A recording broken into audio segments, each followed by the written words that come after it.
Dear viewers, we just viewed this report on cyberbullying, and of course we're going to be discussing this topic more with our final guest for this evening, Mr. Hamza Taqi, Master Performance Consultant. Welcome back to Hala Kuwait, Mr. How are you doing? I'm doing great, thank you. Thank you for having me. I'm really grateful to be with you. It's really a pleasure to have you tonight every with Monday. us, sir. Oh, I am grateful. Yes, so cyberbullying is a very big topic, and unfortunately, as me and Mohammed were talking, it's happening a lot lately, especially with the use of social media that is part of our everyday lives. But let's go back to normal bullying in the beginning. Unfortunately, it's something that a lot of kids deal with in schools, with their friends, and it's a problem we're definitely facing.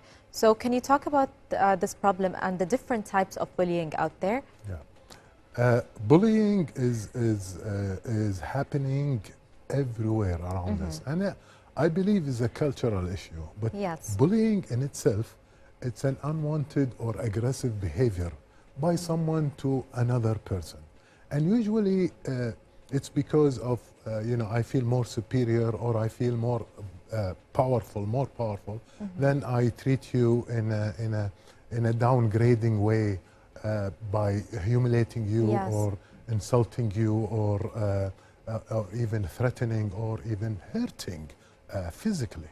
So, but with cyber, with the internet, it became even more because people can hide behind their screen or their phone, so they are not face to face. And the problem with cyberbullying is that it's permanent. yes, I mean, that comment or that insult, it will stay forever, and that's makes the person who looks at it and who checks it and feels it really feel hurt and feel powerless and sometimes hopeless. Right, and I think you brought up a very important point that with cyberbullying, it's there, it stays. If it's a comment, and if you're not able to delete it, it's there. While, Mohammed, maybe when we were in school, if another student said a comment, I heard it once and it's over. But with cyberbullying, it's definitely harsher. So what is the actual definition of the term cyberbullying? It's basically, it's bullying, the regular bullying, but before we used to do like bullying face to face. Yes. So in school we are gathering, or in the playground, and we tend to hurt each other or put some. Why yes, we do that? Because if I am, I feel low or I feel down, I want the other person to be downer so I can become up.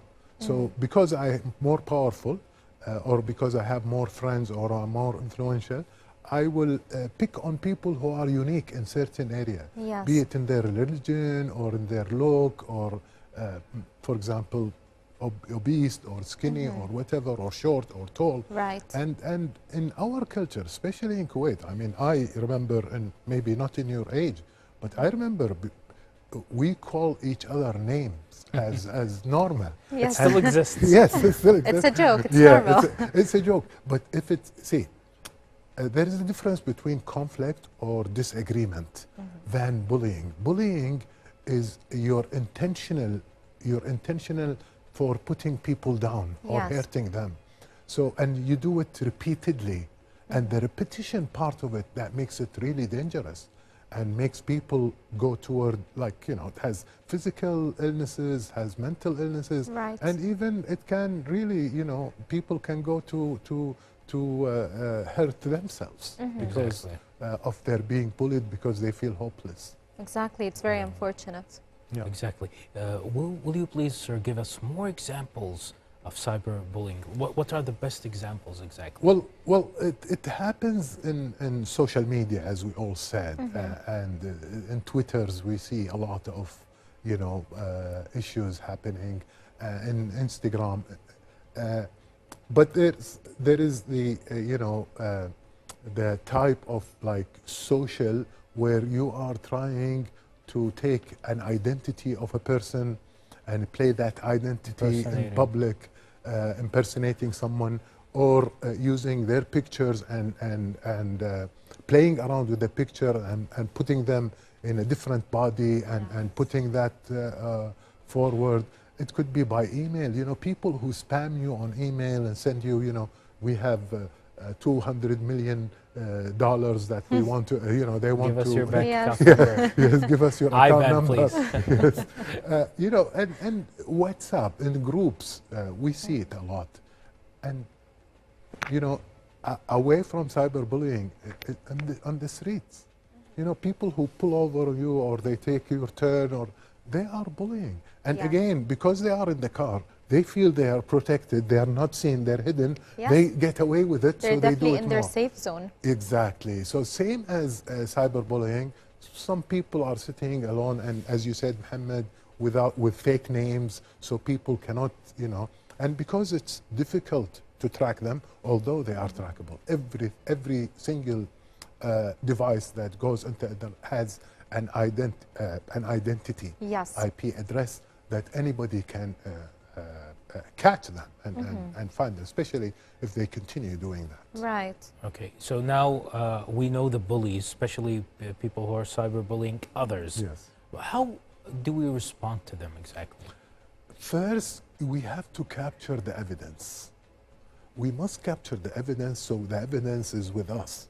And then we have to, if we are young, we have to tell an adult or somebody who is into this, he specializes in electronics and IT and information technology. And the last resort is to go to the police, to the Yes. electronic police, and make a case against these people who are bullying you. Exactly, and here in Kuwait, we do have these laws in Yes. place to do with cyberbullying, and of course anything that goes on the internet. So we have this little bit of extra safety if we need it. Very true. And some people are misusing it. Exactly, some people are enjoying the laws too much Yes. due to the benefits added. So Yeah. moving on to the other type of bullying, which is in-person bullying, and we see most in schools at very young ages. So what are the causes, and why do some people or kids bully each other like that? See, they say hurt people hurt. يعني, if I am hurt, I want to hurt another person. Yes. And that's basically because of a lack of self-esteem. Because of a low self-esteem that I have, then I want to feel powerful. So I go and pick up with someone who's smaller than me or less powerful than me, and try to gain that.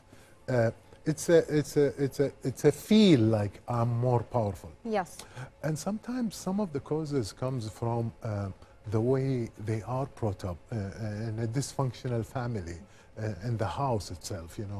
There are the big sister or the big brother bullies the younger, and or the father or the mother bullies, and they live in that culture. So for them, they don't know any better. So some bullies, they don't know they are bullying. They think it's fun. They're making fun. They're kidding.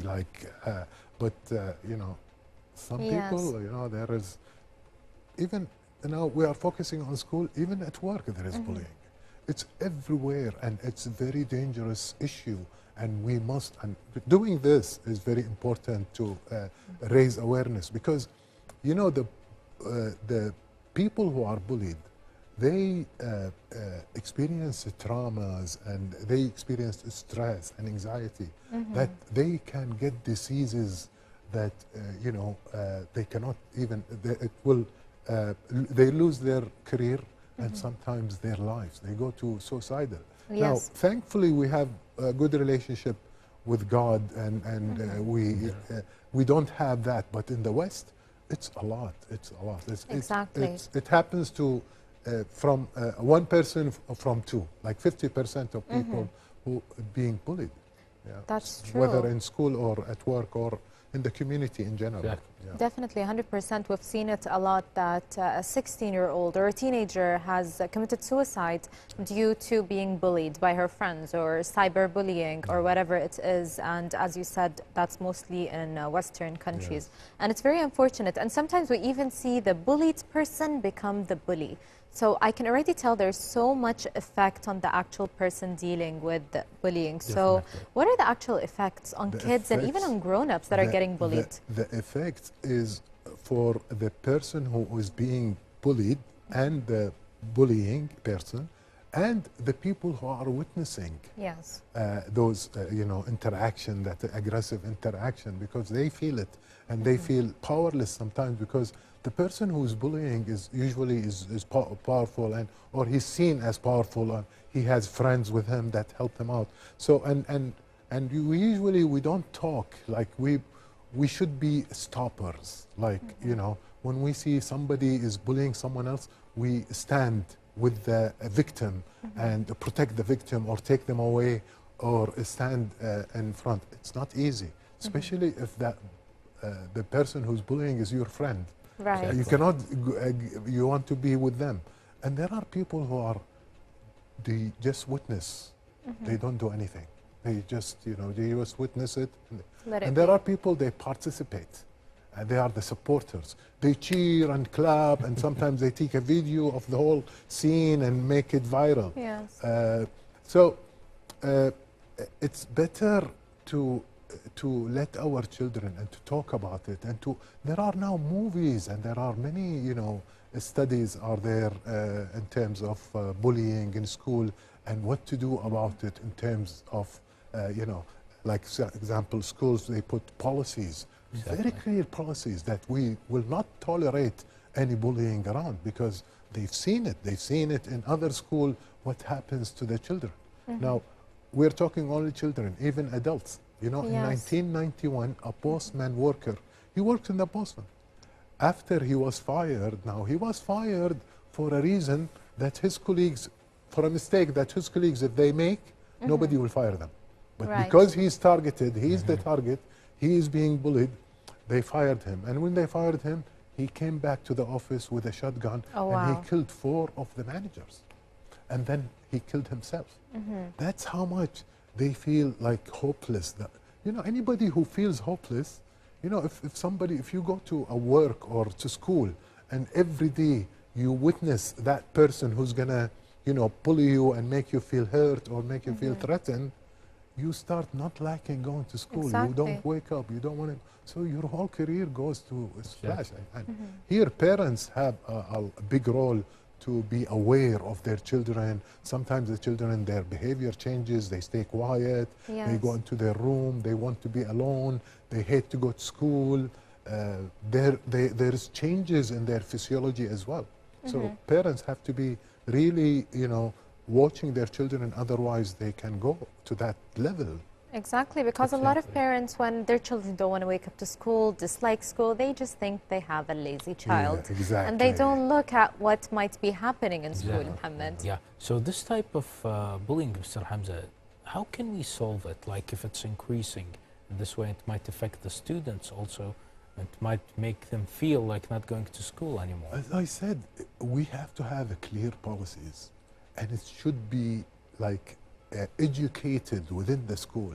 We can have scenarios of how bullying is. You're calling people names, you're putting people down, and so on, or threatening people, or trying to intimidate them, or sometimes even it goes to the physical level, where it's not only verbal, where you hurt the person, and sometimes just shoveling and pushing a person, he can fall and hurt himself. Exactly. And then the whole family will suffer, the whole school will suffer, the teacher will suffer, the whole community will suffer. Definitely. So is there any more role of the schools to reduce it? Yes. Like when it comes in daily basis? The teachers should be aware, because see, we are, as teachers, we see our student, our learners, we have to be aware, we have to be alert, we have to be present. We cannot think of they're doing their homework, or they're reading something, and you shy away, or you do your own things. No, you have to watch them, and you have to know how they are interacting with others. It's very easy for the teacher to spot, during the activities, during the learning activities, to spot a bully, and then call them in and tell them, this is not tolerated in our school, you will be expelled. Now, if somebody, or again, involve the parents, that this behavior is not tolerated, because we know the sequences on other children who are being bullied. They will not like school, their career will vanish, or their life. So it's building awareness, is educating, is talking, and even the parents, they should talk about these things with their children, that there are people, or even me as parents, if I was bullied in school, I can tell my children the story, what happened and how it affected me and how I got out of it, connected with the manager of the school, for example. Yeah. I think that's a great idea, because children do want to listen to their parents' experiences, and definitely if they think their parents went through that and got out of it, they know that that can happen for them too. There is a way. Exactly, there's a way, and hopefully it can happen. So we talked about maybe how schools can reduce bullying, but what about us as adults? What can we do to create more awareness around this topic? We need to talk about it like we are doing now. And we need to bring some specialists to talk more in details about these bullying, because the bullies, sometimes the people who are bullying, they are not aware that they are bullying. That's how they brought up, that's how they, so we need to alert them. This is not good. This is, and we show them the effects of this joke or this way of pranking people, how it hurts people, and how you know, the damage. So they are, you know, alert. They know that this is bad, and they little by little, if the whole community works together, then it's fine. But if the whole community don't know about it, and they say, oh, kids, they're fighting, later they will be okay and things will go. No, it will expand, because the bullies will, people will cheer them, and they will look up to them because they are influential, they are the powerful. But in reality, they are not the powerful. They are the weakest. That's why we say, you know, if somebody treats you like nobody, instead of interacting with them, just rest assured for yourself that somebody has treated them like nobody, and now they're coming to you to treat you like nobody, so they become somebody. Exactly. So this is a vicious circle. If we continue, you know, participating in it, we have to stop it. Close the circle. Yeah. For sure. And feel bad for them. Some of them are like ill. They're programmed that way. Maybe they need to see some counselor, some help. That's very good advice. And I think before we end this evening, do you have any final advice to add to everything we talked about this evening on bullying? Well, I want to advise the people who are bullied in school or at work even, you know, find out what is the rules. Go speak to an adult. Stop the bullying. Ignore it. Don't get involved. Don't get synced in with them. No. Back up and go talk to adults. That's the safest way to do it.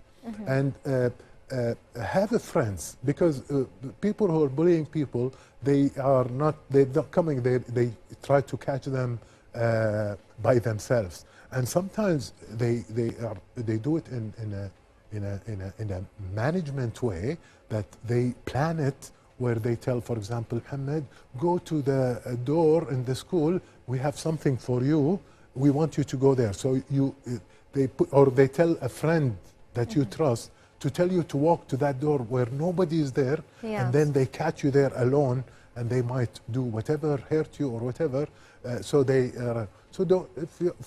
If you notice these things, always stay with your friends, stay with your people, so you don't get bullied. And tell your parents immediately. And parents, go to the school, talk to the teachers, and find out if they have a policy of bullying or not. And why not, from now, we put policies for these, and maybe some during the induction course, when the parents are registering their daughters and sons or kids, they tell them, or they give them a piece of paper that they sign that bullying is not tolerated. These kind of awareness, I think people will recognize that it's bad, and then they will stop it, hopefully. For sure, I think that would be very helpful, and it's very important for schools to start taking action with the help of parents. Well, Mr. Hamza, thank you so much for being with us this evening. Thank you so much. Thank you so much, and I really hope you enjoy your evening, sir. Thank you. I'm enjoying it, and thanks for having me again. Dear viewers, we just had with us Mr. Hamza Taqi, Master Performance Consultant. Let's go now to our third report of the evening. It's about a media workshop. Let's have a look at it, Rita. Stay tuned, dear viewers.